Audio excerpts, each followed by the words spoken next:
नमस्कार दोस्तों, मैं दिव्यांशी गुड़ एक बार फिर हाजिर हूं एसपीटी न्यूज की खास खबरों के साथ। पेश है आज 4 अप्रैल 2025 शुक्रवार शाम 7:15 बजे राजस्थान की बड़ी खबरें।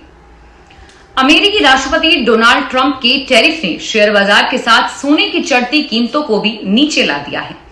भारतीय बाजार में शुक्रवार को सोने और चांदी की कीमत में बड़ी गिरावट देखने को मिली है। इसके बाद चांदी प्रति किलो की कीमत में जहां 4500 रुपए की गिरावट हुई है, वहीं स्टैंडर्ड सोने की कीमत घटकर 92,800 रुपए पर पहुंच गई है। जयपुर के सराफा व्यापारी सुशील रजावत ने मीडिया को बताया कि ट्रंप ने भारत सहित दुनिया के कई देशों पर टैरिफ लगाया है। 2 अप्रैल को उन्होंने इसकी घोषणा की और तुरंत इसका असर दुनिया भर के बाजारों पर देखने को मिल रहा है। इससे भारतीय शेयर बाजार के साथ ही सर्राफा बाजार भी प्रभावित हो रहे हैं। राजस्थान में अब जिला कलेक्टर के स्तर से भी खाद्य सुरक्षा सूची के नाम शामिल करने और हटवाने का कार्य संपन्न किया जा सकेगा। राज्य सरकार द्वारा इस संबंध में अधिसूचना जारी करके नियमों में प्रावधान किए गए हैं। खाद्य एवं नागरिक आपूर्ति मंत्री सुमित गोदारा ने बताया कि प्रदेश सरकार मुख्यमंत्री भजनलाल शर्मा के मार्गदर्शन में सभी पात्र लोगों को कल्याणकारी योजनाओं से जोड़कर लाभान्वित करने की दिशा में कार्य कर रही है। इसी काम में जिला कलेक्टर को भी एनएफएसए में नए लाभार्थियों को जोड़ने और अपात्रों को हटाने के लिए अधिकृत किया गया है। नौकरी चाहे प्राइवेट हो या सरकारी, हर कर्मचारी की ख्वाहिश होती है कि वे ऊंचे से ऊंचे ओहदे तक पहुंचे, लेकिन शिक्षा विभाग इससे इतर है। यह बड़ी तादाद में ऐसे शिक्षक भी हैं जो घर छूटने के डर से पदोन्नति नहीं चाहते। हाल ही में राजस्थान के 160 प्रधानाचार्य और उप आचार्य पद पर शिक्षकों ने पदोन्नति लेने से परित्याग किया। माध्यमिक शिक्षा बीकानेर ने ऐसे शिक्षकों की सूची जारी की है। शिक्षा विभाग ने हाल ही में विभागीय पदोन्नति की प्रक्रिया शुरू हुई है, जिसमें प्राचार्य और इसके समकक्ष पदों पर पदोन्नत किया जा रहा है। पुलिस कर्मियों को लेकर जोधपुर के मथुरादास माथुर हॉस्पिटल पहुंची एम्बुलेंस ट्रॉमा वार्ड की दीवार से जा भिड़ी। बालोतरा में आज सुबह 11:15 बजे पुलिस कर्मियों की कार नेशनल हाईवे नंबर 25 पर क्रेटा कार से भिड़ गई। घायल पुलिस कर्मियों को जोधपुर रेफर किया गया। एम्बुलेंस के लिए जोधपुर तक ग्रीन कॉरिडोर बनाया गया था। एम्बुलेंस टकराने से एडिशनल एसपी भोपाल सिंह लखावत घायल हो गए। जोधपुर रेंज आईजी विकास कुमार ने बताया कि बायतू सड़क हादसे में घायलों को ग्रीन कॉरिडोर से बनाकर जोधपुर लाया गया। एमडीएम हॉस्पिटल में एम्बुलेंस ड्राइवर रोक नहीं पाया और आगे भिड़ गई। इससे जोधपुर ग्रामीण के एडिशनल एसपी भोपाल सिंह भी घायल हो गए हैं। राजस्थान में खान विभाग के प्रमुख शासक टी रविकांत ने कहा है कि राज्य में अवैध खनन गतिविधियों के खिलाफ कार्रवाई के दौरान जब बजरी व अन्य खनिज की 15 दिन में नीलामी की कार्रवाई की जाएगी। रविकांत शुक्रवार को खनिज भवन में विभाग के मुख्यालय सहित फील्ड अधिकारियों से भी वर्चुअली रूबरू हो रहे थे।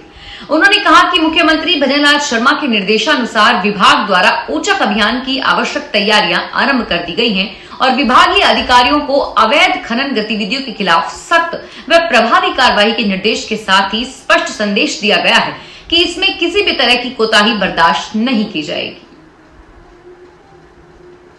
राजस्थान कर्मचारी चयन बोर्ड ने चतुर्थ श्रेणी कर्मचारी भर्ती परीक्षा के पैटर्न में बड़ा बदलाव किया है। चतुर्थ श्रेणी कर्मचारी भर्ती परीक्षा में राजस्थान सामान्य ज्ञान का वेटेज 20% से बढ़ाकर 41% करने का निर्णय लिया गया है।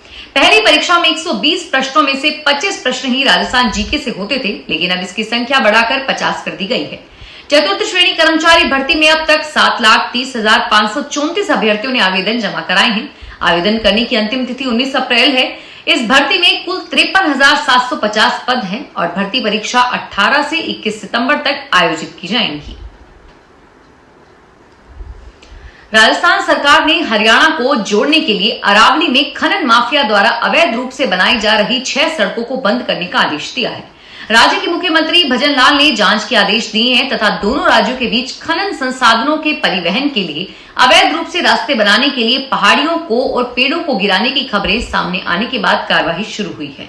भजनलाल ने हरियाणा के अपने समकक्ष नायब सिर्फ सैनी को पत्र लिखकर राजस्थान से संचालित खनन माफिया से जुड़ी समस्या पर प्रकाश डाला है। कांग्रेस ने पूर्व प्रधानमंत्री डॉक्टर मनमोहन सिंह के नाम पर युवा प्रोफेशनल्स को पार्टी से जोड़ने के लिए डॉक्टर मनमोहन सिंह फेलो कार्यक्रम शुरू करने की घोषणा करते हुए कहा है कि इस कार्यक्रम के जरिए हर साल 50 प्रोफेशनल्स को राजनीति में लाया जाएगा।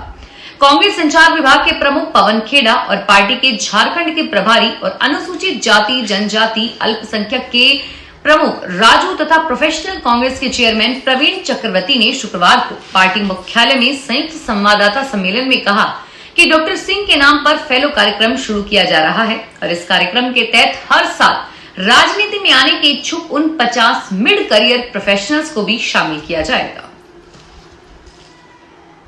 झुंझुनू जिले के सांकला नोबड़ा की ढानी में एक घर में फ्रिज फटने से रसोई में आग लग गई। इस हादसे में रसोई के दरवाजे और पट्टियां टूट गई, लेकिन गनीमत रही कि बड़ा नुकसान नहीं हुआ। पीड़ित प्रकाश सैनी ने बताया कि उन्होंने 20 मार्च को झुंझुनू से नया फ्रिज खरीदा था। इसे घर लाकर रसोई में रखा और 21 मार्च को चालू किया। शुरुआत में फ्रिज सही काम कर रहा था, लेकिन इसमें तकनीकी खराबी आ गई जिसका अंदाजा किसी को नहीं था। खाना बनाया गया और फिर रसोई को बंद कर दिया गया। थोड़ी देर बाद घर में बदबू फैलने लगी। जब रसोई खोली गई तो देखा कि फ्रिज से आग की लपटें उठ रही थी। पश्चिमी मध्य रेलवे की महाप्रबंधक शोभना बांदोपाध्याय ने शुक्रवार को भरतपुर रेलवे जंक्शन का निरीक्षण किया। इस दौरान उन्होंने स्टेशन पर चल रहे निर्माण कार्यों और यात्रीगण और विभिन्न विभागों का जायजा लिया। निरीक्षण के दौरान DRAM Anil Kalra, principal chief engineer Ashutosh Gautam सहित रेलवे के अन्य वरिष्ठ अधिकारी भी मौजूद रहे। GM बांदोपाध्याय ने रिजर्वेशन काउंटर, अधीक्षक कक्ष, कवच रूम, स्टेशन के मुख्य द्वार और पार्किंग क्षेत्र का भी निरीक्षण किया। उन्होंने अमृत भारत स्टेशन योजना के तहत हो रहे पुनर्विकास कार्यों की प्रगति की समीक्षा की और कार्यों की गति पर भी संतोष जताया।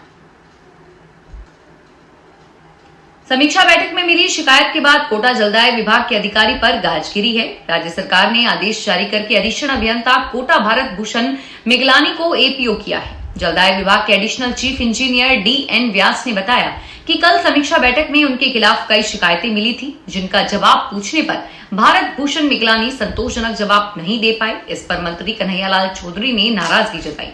आज सुबह भारत भूषण मिगलानी को APO करने के आदेश जारी हुए हैं।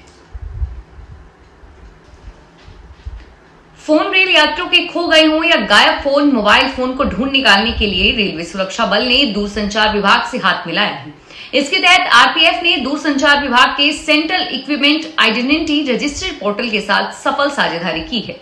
नॉर्थ ईस्ट फ्रंटियर रेलवे में एक पायलट प्रोग्राम की सफलता के बाद यह पहल की गई है।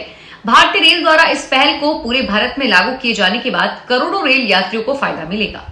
अपना गुम मोबाइल फोन प्राप्त करने के लिए यात्री इसकी रिपोर्टिंग रेल मदद या 139 डायल के जरिए कर सकते हैं। यदि यात्री FIR दर्ज नहीं कराना चाहते हैं तो उन्हें CEIR पोर्टल पर अपनी शिकायत दर्ज कराने का भी विकल्प मिलेगा। कांग्रेस के राष्ट्रीय महासचिव और पूर्व डिप्टी CM सचिन पायलट आज दौसा और करौली जिले के दौरे पर हैं। जिला मुख्यालय के पास रलावता गांव में पूर्व केंद्रीय मंत्री स्वर्गीय राजेश पायलट की मूर्ति का अनावरण किया और वे यहां किसान सम्मेलन को संबोधित करेंगे। इसके लिए वे दौसा पहुंच गए हैं, जहां उनका जगह जगह स्वागत किया गया। रलावता गांव में किसान सम्मेलन को संबोधित करने के बाद सचिन पायलट करौली जिले के गढ़मुरा पहुंचेंगे, जहां 1857 के क्रांतिकारी कोतवाल धन सिंह गुर्जर और पूर्व केंद्रीय मंत्री किसान नेता राजेश पायलट की मूर्तियों का अनावरण करेंगे। साथ ही किसान सम्मेलन को भी संबोधित करने का कार्यक्रम है। जयपुर के करनी विहार थाना पुलिस ने मोबाइल छीनने वाले शातिर 2 बदमाशों को गिरफ्तार किया है। आरोपी दुकानों में घुसते हैं और दुकानदारों को बातों में लगाकर उनका मोबाइल झपट्टे से छीनकर स्कूटी से फरार हो जाते हैं। आरोपी पूर्व में मुरलीधरा, विद्याधर नगर, वैशाली नगर और शहर के अन्य थाना क्षेत्रों में मोबाइल छीनने की वारदात कर चुके हैं। गिरफ्तार आरोपी मोहम्मद सलमान और कैथली पॉल कोटा सिटी हाल मथुरा वालों की हवेली काटगेल और अफजल खान रामगंज थाने से रहने वाले हैं। संसद व विधानसभा में 33% महिलाओं के आरक्षण की मांग को लेकर शुक्रवार को अलवर के मिनी सचिवालय के बाहर महिला कांग्रेस ने विरोध प्रदर्शन किया और उसके बाद राष्ट्रपति के नाम से कलेक्टर अर्तिका शुक्ला को ज्ञापन सौंपा। नगर परिषद की पूर्व सभापति व महिला कांग्रेस जिलाध्यक्ष कमलेश सैनी ने बताया कि देश की आधी आबादी महिलाओं को लोकसभा व राज्यों की विधानसभाओं में 33% महिला आरक्षण विधेयक पारित होने के बावजूद भी आरक्षण लागू नहीं किया गया है, जो देश की महिलाओं के संवैधानिक हितों के साथ कुठाराघात है। फिलहाल इस खास पेशकश में इतना ही और फिर हाजिर होंगे तमाम बड़ी खबरों के साथ। धन्यवाद।